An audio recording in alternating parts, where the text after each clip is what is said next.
Great, it's a beautiful day. I'm going to go ahead and hand it over to Bud. He has a few words to say. So, Bud?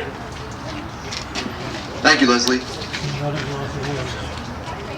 For tens of thousands of years, Homo sapiens sapien have had a relationship with Canis, what is it? Canis lupus familiaris. That's what these are. Canis lupus familiaris and Homo sapiens sapiens. Here we are all together. We have had this special relationship. And for tens of thousands of years, Westminster Village has been here a little over 27 years. It only took us 27 years to recognize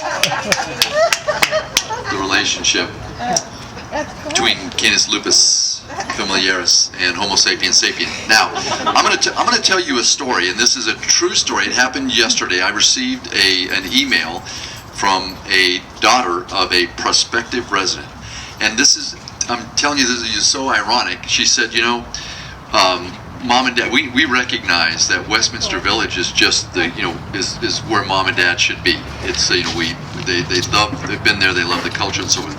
But here's the problem, Molly, and I, you know, and I, so I emailed back and I go, you know, who's Molly? And she said, well, Molly is their dog. And I said, this is no longer a problem at Westminster Village. You know, bring Molly, bring Mom and Dad, and bring Molly. And this is the personification. This is the representation of that. Again, it's us recognizing that dogs are people too. Dogs are people too.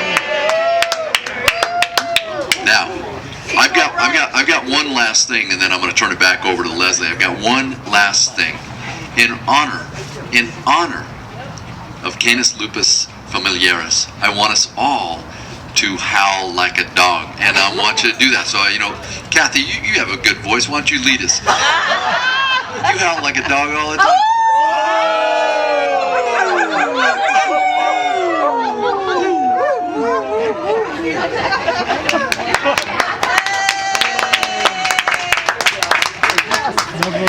Thank you, Bud, for that. Several of the dogs looked at us like we were crazy there for a minute, and one of them actually said that we pronounced that wrong.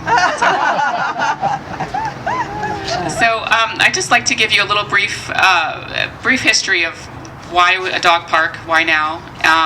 So for the last 3 years, I've been working in marketing, and we've had more and more residents coming in and asking, are you a pet-friendly community? And what does that mean, to be a pet-friendly community? Does that mean that we allow pets? That's not enough.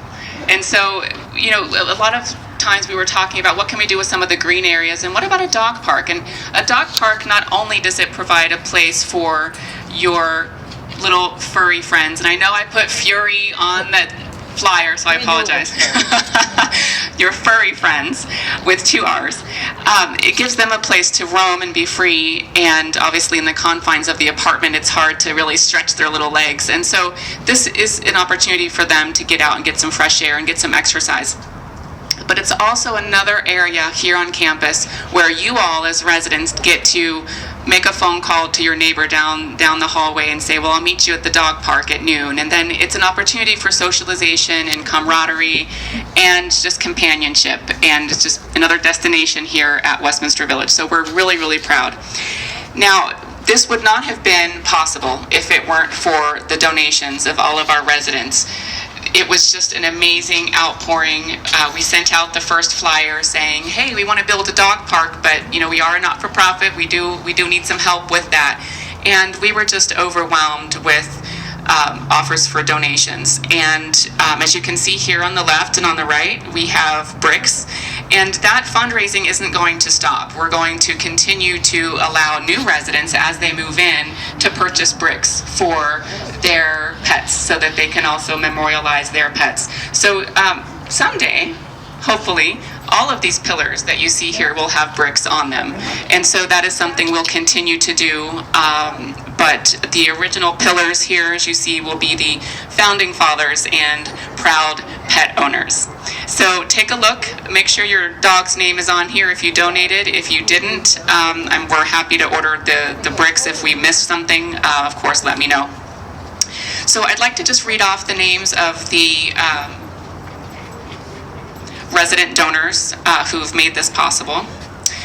We have Bobby Dwyer, Mr. and Mrs. White, Mr. and Mrs. Howard, Mr. and Mrs. Randolph, Herb Nations, Mr. and Mrs. Quende, Mr. and Mrs. Starbuck, Rosalind Isaacson, Faye Burke, Helen Tieford, Daphne DeBrune, Mr. and Mrs. Painter, Nancy Davis, Nancy Phillips, Mary Jean Butler, and several of us employees who also found this cause to be quite endearing.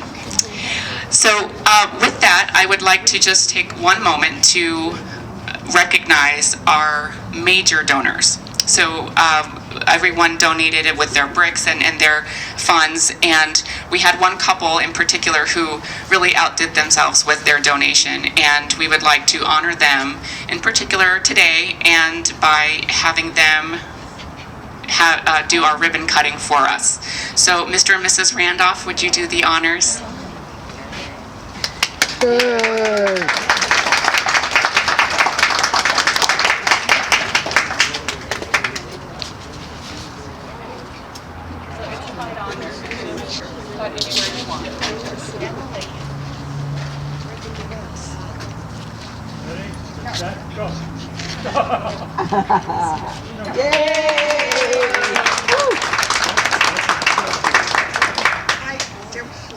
I'll undo that for us. Well, with that, we're going to open up the doors here. Please let your furry friends in with 2 R's. And we do have some dog treats over there that we're going to hand out. And just really enjoy it. Use it every day as much as you want. Remember, we have doggy bags over there. Just a little reminder. But enjoy. And again, thank you to each and every one of you who donated and who made this possible. And in particular, Mr. and Mrs. Randolph. Thank you so much. Thank you.